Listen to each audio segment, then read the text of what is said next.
There's one question I always seem to hear a lot. Costa, how can I tell the difference between fruits and veggies? Oh, that's a tough one because some veggies we've come to know and love are actually fruits in disguise. So let me show you how you can tell them apart in your garden.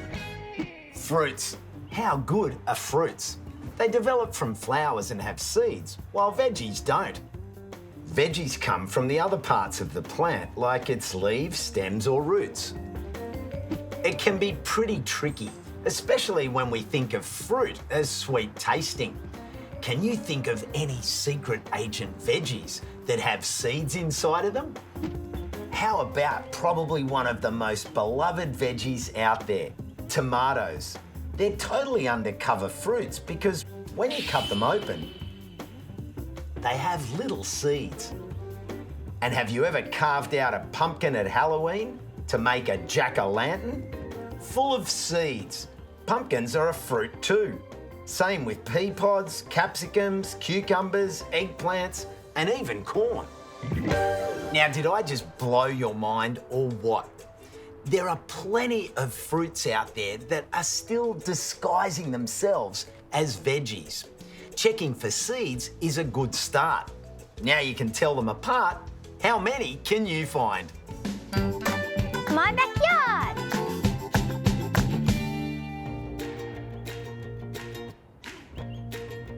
Star fruit!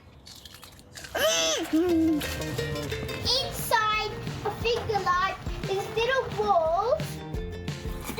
A capsicum. Hi, this is my chili plant. I like the red colour. These are our pumpkins.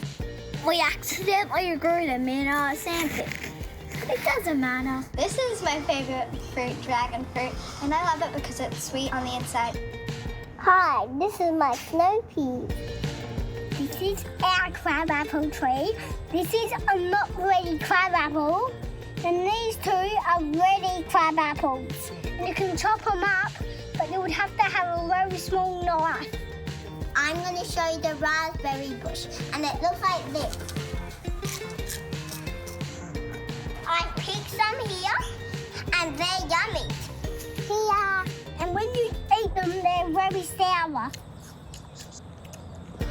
Today I'm going to be collecting Malabar chestnuts. I love them cooked. They taste amazing.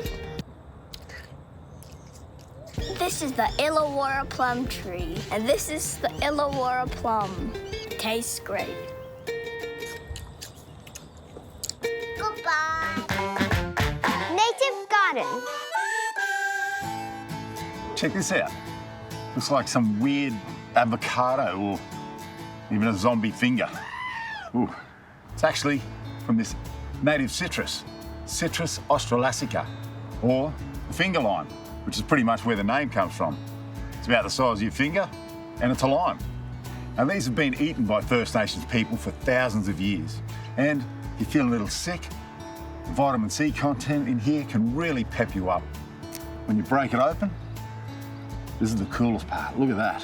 These beautiful little jelly balls. They're known as fruit vesicles, and they contain all the goodness. Really refreshing. Whew. So if you want to bring more native plants into your garden, the finger lime is a great tree to plant. Beautiful tree, provides habitat for some of our native birds and animals. The best part, you get to eat them afterwards. Oh yeah.